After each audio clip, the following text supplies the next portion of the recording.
You know what, Dalton? We saw a exhilarating home run derby won by the big dumper and someone you predicted to win it, Cal Raleigh.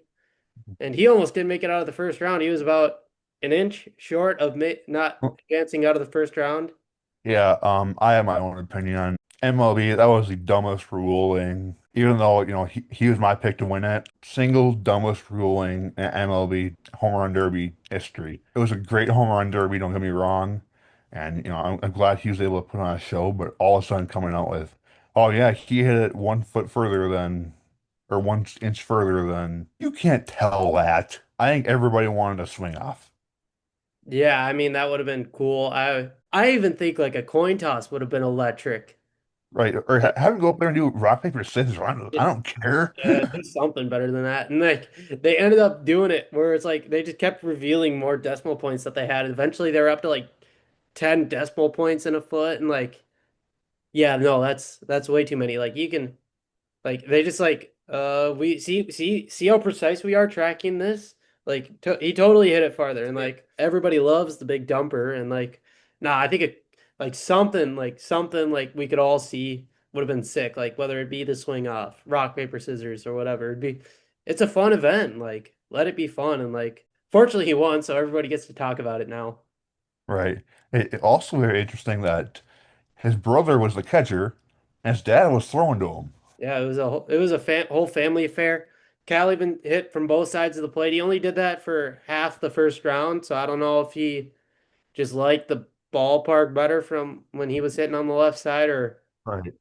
if his Well, dad yeah. liked pitching him better on the left side. Whatever it was, I think he did well. Yeah. That's what they were kind of saying on the broadcast was, with the shorter porch in right field there, and it also hit into a higher wall too, but very interesting. But, no disrespect to the broadcasting crew, but we need a Boomer back. Yeah, I mean the home run derby is just different without Boomer, and like Yeah. We need a little back, back, back, back, back, back, back. Yeah. yeah, I feel like it's too hard for them too because it's like the weird like the one thing with time, like one, you don't get to admire the home runs as Mhm. much and like you force the pitchers, you force the batters to like work in a constant stream. It's like you also don't give the announcers time to like call it. They're just constantly have to call all of these baseball shots and like the exact opposite of what baseball actually is, where it's like pitch, delay, pitch, Right. delay, like it's just weird and like gotta imagine that's a big adjustment for them. Like I don't know, like the camera crew struggled at times there. Yeah. Um, yeah, I also feel like when it's just that going back to like the old school with just like was it 10 outs and stuff like that, Hmm. and you saw a lot more moonshots back then. Yeah. I mean, you saw a lot more guys really hitting, 500-foot shots that, I mean, you could say, oh yeah, it took forever though. Well, we're not coming here to see, 10 400-foot home runs that scrape over the wall. We're coming here to see five moonshots, okay? Five balls that go over 450 feet. I don't know. So, I think they did the best of both worlds where the bonus round was outs were yeah. timed rounds. Yeah, yeah, then listening to Cal Raleigh last night too is, with his brother catching, you could hear his brother back there. Oh, good take. He's hyping him up. Oh, let's go. That's a nuke. And Oh, I loved I him. mean, He was his brother was framing pitches back there. uh, that's so brother-like though that you're almost more invested than your brother's actually competing. I mean, I've experienced that as my brother's playing sports. You know, they lose something and I'm the one crying after because I got so invested. And they're like, nothing I could do. No, there is though. The All-Star weekend, it's fun and like you got your family there. It's like all having a good time. Another person there, Jacob Mizorowski, after 5 whole games in the major leagues, and that was quite an uproar. Very interesting, to say the least. Yeah, I didn't really know who he was, to be completely honest. And I started reading on it here, and oh, okay. The Phillies were pissed. They They were pissed. They didn't get their guy in. Jacob Mizorowski ended up going in instead. Like Nick Castellanos called the All-Star Game, the Savannah Bananas. And like, yeah, 5 games maybe is too early, but also like he's electric and he's a phenom and people love him. And like, I don't know, he is a really good pitcher. Like, if he had 10 starts, I don't think anybody would bat an eye. Right. Like we seen him against the Twins, like absolute. He threw 6 perfect innings against the Twins. Like he is Mhm. a really good pitcher. It's just probably a little too early to name him an all-star, which whatever, all-stars don't mean anything. Mhm. But and this is also promising for the MLB though. You have him and Paul Skeens, two very young pitchers coming up right now that are dominating. Right, exactly. And he broke Paul's record last year of 11 for an all-star starter, like an all-star pitcher. Like, I don't Mhm. know, Dalton, do you think there is a magic number where it's like, all right, yeah, they can be an all-star pitcher now? I mean, I see it both ways type of thing. I don't think there is, but there very well could be type of thing. But at the same time, you're going out there and you're dominating, like kind of hard not to say, hey, you're not an all-star. Right. Like he's putting up all-star numbers right now. Like it's good for him. He just maybe has to do it in a larger sample size. Like, I don't know. I would have liked to seen him have 10 and then we can Mhm. talk all-star games, but I don't know. He's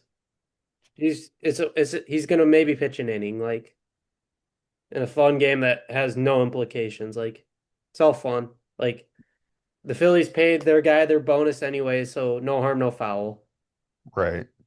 But you know what? We'll see him. We'll see the ABS system in the All-Star game, and I'm assuming next year we're going to see it in actual games. I actually like it as someone who's been to a game with the ABS. It's provided me with a lot of. It's nice. It's like you barely noticed it was there. I mean, I guess that's one my worry is you're gonna notice it's there too much. Um, because I feel like that kind of takes away, the catcher, their ability to frame pitches and stuff like that. But I think I like the challenge system with it. Like I don't want I still want the umpire calling games like because you got to force your guys to challenge it and make those calls. And if they're out of challenges, it's still very much a big art. I remember Matt Shaw this year when he was still at the Iowa Cubs. He gets rung up on strike three, challenges it, gets the call overturned, so he gets another pitch.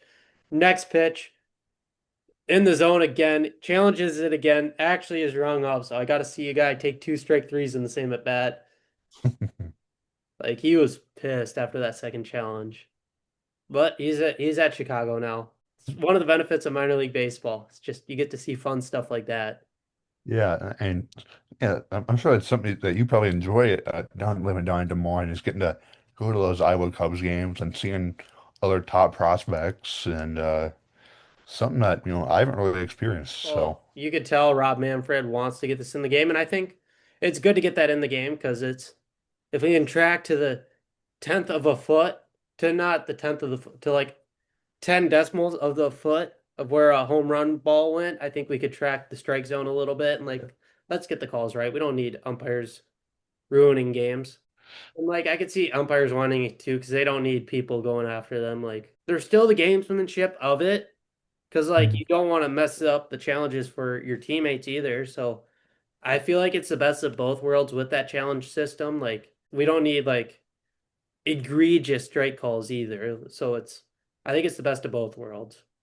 Yeah, I mean, like I like how the MLB is starting to implement it too. Is they started out with lower levels of minor leagues, and it's slowly making its way up to the minor league system until they're almost going to foolproof. Where you look at like the college football and NFL, where it's all of a sudden, oh no, this is now implemented this year, and if you get called for targeting, you're ejected. Like I remember when that first came out, and was it fall of 2015? Was it? Yeah. Or before then, and it was like, oh wow, you could tell that was accidental, but Mhm. it looked bad. So you're gonna throw him out for the rest of this game and the first half of the next game. Wow. So like there was no real, I guess, uh, trial run for that, like the MLB's doing, and which I really like what they're doing here with getting it perfected, and that's only going to help the umpires that are coming up through the minor leagues as well. And it's going to help the players and umpires. They're going to be more used to it, and you know, they're going to be able to, they're going to eventually be able to use it to their advantage. And I mean, they might struggle with it at times, but that's just the beauty of baseball. Yeah, and we saw it with spring training this year. They got a little taste of it, and like the targeting thing. The funniest part was that like, yeah, you're ejected. Plus, you got to watch from the locker room too. Like you can't even Right, come back out. Like I've tweaked those rules ever so slightly since that time. So and like, yeah, I think this is a good addition to baseball. We saw it with the pitch clock. Something similar happened. Similar process with that, and like I you don't even notice unless a pitch clock violation is called that there is a pitch clock. right. Yeah, I'm not the biggest fan of Rob Manfred, to be completely honest, but the way the MLB is introducing these new rules and working them through the minor leagues, they're really kind of setting the blueprint for how to do that. Right, exactly.